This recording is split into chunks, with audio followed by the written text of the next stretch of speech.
Allez, vous allez répondre aux questions de nos téléspectateurs. Vincent, cette semaine, vous dit Marc-Antoine de Hyères, dans le Var. On a beaucoup entendu parler des nitrites présents dans la charcuterie. Quels sont les dangers pour la santé ?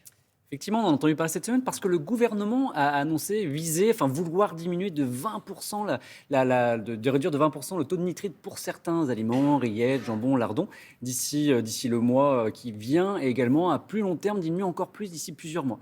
Les nitrites, il faut savoir qu'en réalité, c'est ce qui donne la couleur rose au jambon. Ça permet la conservation et puis ça limite la prolifération d'agents pathogènes. Donc, sauf que l'ANSES, l'Agence nationale de sécurité de l'alimentation, a publié en juillet 2022 un travail qui montrait quand même qu'il y avait quand même un lien entre la présence de nitrite et le développement de cancers colorectaux. Donc, je vous rappelle les recommandations qui sont de ne pas dépasser 150 grammes de charcuterie par semaine, ce qui correspond à peu près à 3 tranches de jambon. 3 tranches de jambon. Voilà. Par semaine. Oui, par semaine. Pas énorme. Pas énorme.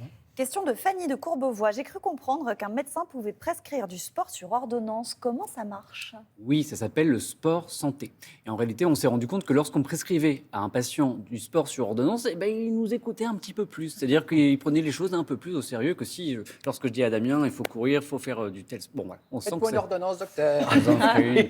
Donc, le sport santé peut être prescrit par votre généraliste, par des spécialistes. Il existe différents types de sport santé. Je sais par exemple qu'à l'Hôtel-Dieu, ils pratiquaient de la pétanque. Maïa, vous aimez ce sport, la pétanque ? Écoutez, pourquoi pas ? Elle adore. De la pétanque en sport santé. Oui. C'est là où on se dépense le plus. Bah oui, c'est En vrai. réalité, c'est aussi C'est pas ultra cardio, mais... Oui, mais aussi le bien-être mental. Ah oui. Voilà.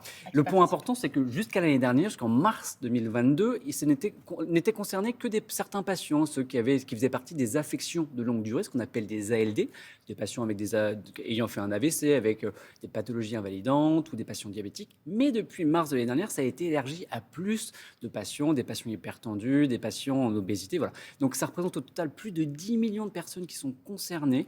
Vous pouvez vous renseigner avec votre médecin.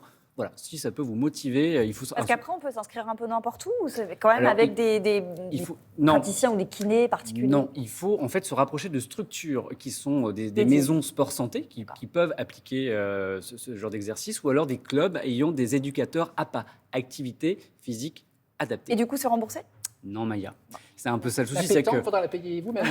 Non, mais c'est quand même dingue de se dire que la prévention passe par le sport et en fait, c'est pas remboursé. Donc ça, c'est quand même assez... la sécurité sociale, même si c'est sur ordonnance, il faut savoir que c'est pas parce que vous avez une ordo que tout est remboursé. Là, c'est pas le cas. Certaines mutuelles prennent en charge ce sport santé.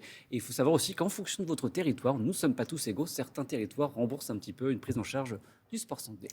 Faouzia habite à Vannes. Elle vous dit, depuis plusieurs semaines, je me sens fatiguée alors que je prends le temps de me reposer. Quelle peut en être la cause ?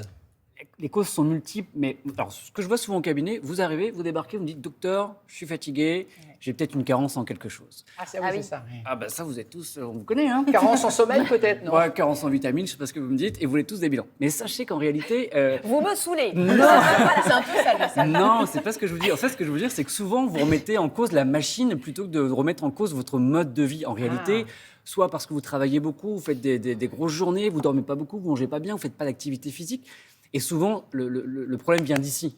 Et donc, vous dites, je pense que c'est la machine, il manque quelque chose, il me faut ça. Donc, revoir son mode de vie. 2, est-ce que c'est pas aussi un terrain plutôt psychologique ? Parce que parfois, la dépression peut aussi entraîner ce phénomène de fatigue, de manque d'énergie, en effet. Ça peut venir aussi d'un virus. J'ai vu il n'y a pas longtemps la mononucléose chez un adulte qui était fatigué.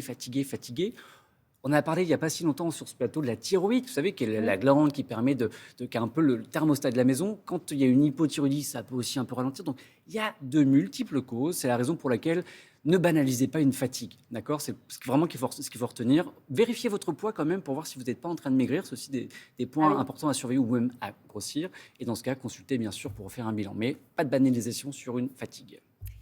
Question de Corinne et Nico de Colmar. Avec mon mari, nous prenons l'avion la semaine prochaine pour aller voir notre fille au Brésil. Eh bien, vous avez bien de la chance. Comment éviter d'avoir les jambes lourdes ?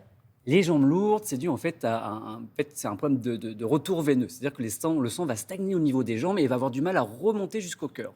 Effectivement, l'avion, la position assise prolongée telle que dans l'avion, dans la voiture ou même dans le train, favorise la stagnation du sang au niveau du bas des jambes. Donc, du coup, ça remonte moins bien.